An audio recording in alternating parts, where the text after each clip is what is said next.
Friends, यह हमारा इस टॉपिक से तीसरा वीडियो है। तो चलिए मैं इस वीडियो को शुरू करता हूं। आज का पहला प्रश्न है, वे पूर्वाधिकार अंश जिन्हें कंपनी के अतिरिक्त लाभ में हिस्सा पाने का अधिकार होता है क्या कहलाता है?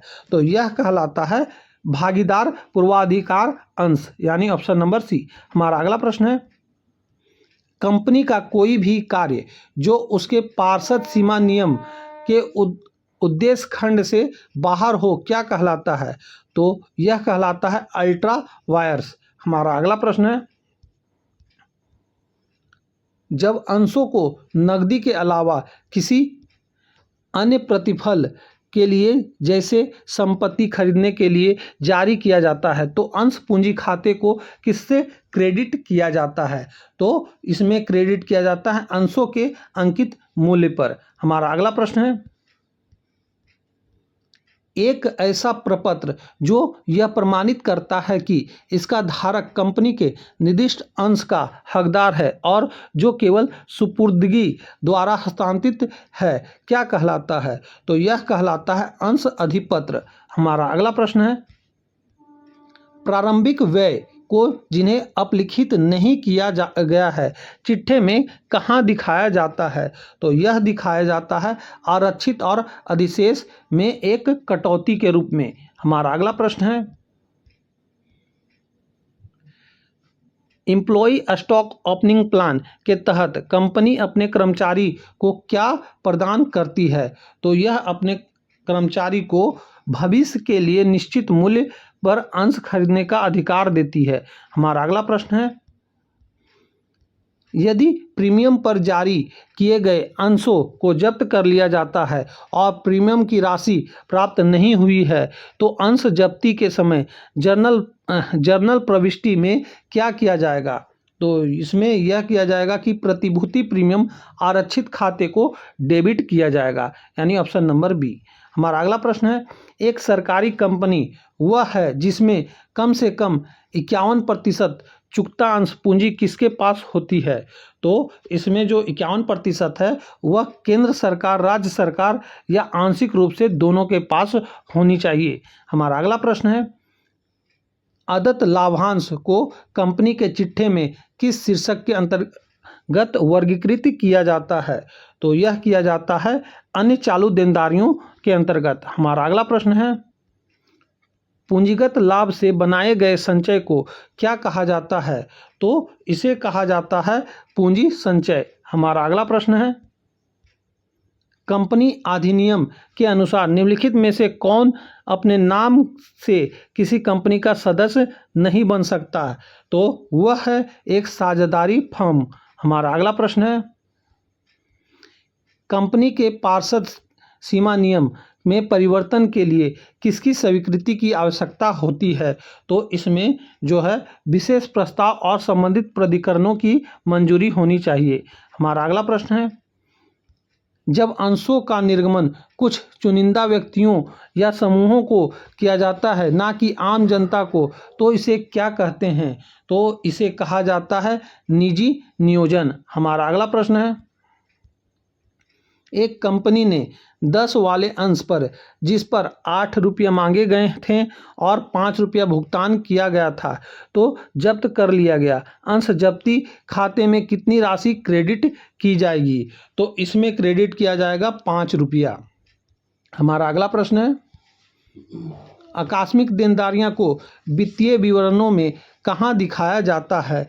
तो इसे दिखाया जाता है चिट्ठे के नीचे एक टिप्पणी के रूप में, यानी नोट के रूप में। हमारा अगला प्रश्न है, सदस्य और अंशधारक शब्द समानता एक दूसरे के स्थान पर उपयोग किए जाते हैं, लेकिन कानूनी रूप से एक सदस्य कौन है? तो यह है एक सदस्य जिसका नाम कंपनी के सदस्य रजिस्टर में दर्ज है, यानी ऑप्शन नंबर सी। हमारा अगला प्रश्न है, कंपनी के पंजीकरण और निगमन की प्रक्रिया की देखरेख कौन करता है? तो यह करता है कंपनी रजिस्ट्रार के द्वारा, यानी आरओसी के द्वारा। हमारा अगला प्रश्न है, वे पूर्वाधिकार अंश जिन्हें एक निश्चित अवधि के बाद समता अंशों में बदला जा सकता है क्या कहलाता है? तो यह कहलाता है परिवर्तन पूर्वाधिकार अंश। हमारा अगला प्रश्न है, जब जब्त किए गए अंशों को बट्टे पर फिर से जारी किया जाता है तो बट्टे की राशि को किस खाते से डेबिट किया जाता है? तो वह है अंश जब्ती खाता यानी शेयर फॉरफिटेज अकाउंट। हमारा अगला प्रश्न है, पृथक वैधानिक अस्तित्व की अवधारणा का क्या अर्थ है? तो इसका अर्थ है कंपनी अपने सदस्यों से अलग और स्वतंत्र है। हमारा अगला प्रश्न है, कंपनी के पार्षद अंतर्नियम में क्या शामिल होता है? तो इसमें शामिल होता है कंपनी के आंतरिक प्रबंधन के नियम। हमारा अगला प्रश्न है, यदि अंशों के निर्गमन पर व्यय होते हैं तो उन्हें आदर्श रूप से कहाँ से अपलिखित किया जाना चाहिए? तो इसे अपलिखित किया जाना चाहिए प्रतिभूति प्रीमियम आरक्षित से। हमारा अगला प्रश्न है, एक सूचीबद्ध कंपनी क्या है? तो यह है जिसकी प्रतिभूतियां किसी मान्यता प्राप्त स्टॉक एक्सचेंज में सूचीबद्ध है, यानी ऑप्शन नंबर बी। हमारा अगला प्रश्न है, अंशों के अंकित मूल्य को और छोटे मूल्य के अंशों में विभाजित करने को क्या कहते हैं? तो इसे कहा जाता है अंशों का उपविभाजन। हमारा अगला प्रश्न है, कंपनी के वित्तीय वर्ष के अंत में अंश आवेदन खाते का शेष क्या होना चाहिए? तो इसका होना चाहिए शून्य यानी नील। हमारा अगला प्रश्न है, एक सार्वजनिक कंपनी को व्यवसाय प्रारंभ करने का प्रमाण पत्र प्राप्त करने के लिए क्या पूरा करना होता है? तो इसे करना होता है न्यूनतम अभिदान की शर्त पूरा करना होता है, निदेशकों द्वारा योग्यता अंशों की खरीद करना पूरा होता है, रजिस्टर के पास घोषणा पत्र दाखिल करना होता है, यानी उपयुक्त सभी इस प्रश्न का सही उत्तर हो जाएगा। हमारा अगला प्रश्न है, एक कंपनी की ऋण लेने की शक्ति आमतौर पर किसके द्वारा निर्धारित की जाती है? तो इसे निर्धारित किया जाता है पार्षद अंतर नियम के द्वारा। हमारा अगला प्रश्न है, अग्रिम मांग पर ब्याज कंपनी के लिए क्या है? तो यह है एक व्यय। हमारा अगला प्रश्न है, एक कंपनी के चिट्ठे में अमूर्त संपत्तियां किस मुख्य शीर्षक के अंतर्गत आती है? तो यह आती है स्थिर संपत्तियां के रूप में। हमारा अगला प्रश्न है, कौन सा दस्तावेज कंपनी और बाहरी दुनिया के बीच संबंध को नियंत्रित करता है? तो वह है पार्षद सीमा नियम। हमारा अगला प्रश्न है, यदि 10 रुपया के एक अंश पर 2 का प्रीमियम है और इसे पूर्ण याचित किया गया है तो अंश पूंजी खाते में प्रति अंश कितना क्रेडिट किया जाएगा? तो यह क्रेडिट किया जाएगा 10 रुपया। हमारा अगला प्रश्न है, एक असीमित कंपनी में सदस्यों की दायित्व कैसा होता है? तो सदस्यों का दायित्व होता है असीमित।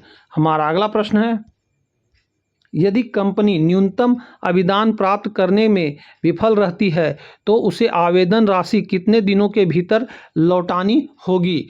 तो यह आवेदन राशि लौटानी होगी 15 दिनों के भीतर में।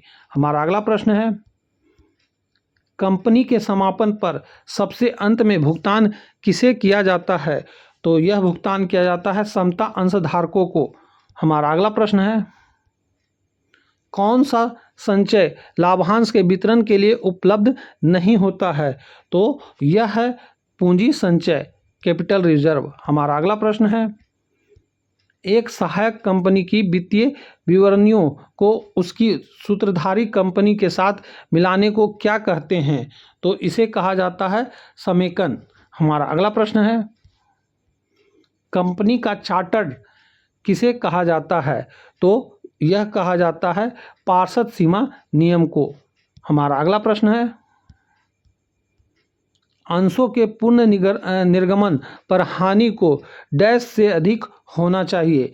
तो यह होना चाहिए पुनः जारी किए गए अंशों पर जब्त की गई राशि पर। हमारा अगला प्रश्न है, एक निजी कंपनी अपने नाम के अंत में किन शब्दों का प्रयोग करती है? तो इसमें प्रयोग किया जाता है प्राइवेट लिमिटेड का। हमारा अगला प्रश्न है और इस वीडियो का आखिरी प्रश्न है, टेबल एफ जो कंपनी अधिनियम 2013 की अनुसूची 1 में दी गई है वह किसका एक मॉडल प्रारूप है? तो यह है पार्षद अंतर नियम का, यानी ऑप्शन नंबर बी। तो दोस्तों यहीं पे हमारा यह वीडियो समाप्त होता है और ये हमारा टोटल 120 प्रश्न इस सेट के साथ कंप्लीट होता है और बचे 80 क्वेश्चन। उन क्वेश्चनों को आप एग्जाम में देख कर ही जाएं, क्योंकि उनसे भी प्रश्न पूछे जाएंगे और जो भी प्रश्न पूछे जाएंगे वह हूबहू मिलेंगे। इसलिए जितना हो सके इस वीडियो को देखें। और मैं और भी बहुत सारे टॉपिक पे क्वेश्चन बना रहा हूँ जो कि आपके एग्जाम में पूछे जाने की बहुत ज़्यादा संभावना है। तो हमारे चैनल को हो सके तो सब्सक्राइब कर लें ताकि आपको नोटिफिकेशन मिल जाए और एग्जाम से पहले उन वीडियो को आप देख सकें। तो अब हम आपसे मिलेंगे अगली वीडियो में, तब तक के लिए जय हिंद, वंदे मातरम।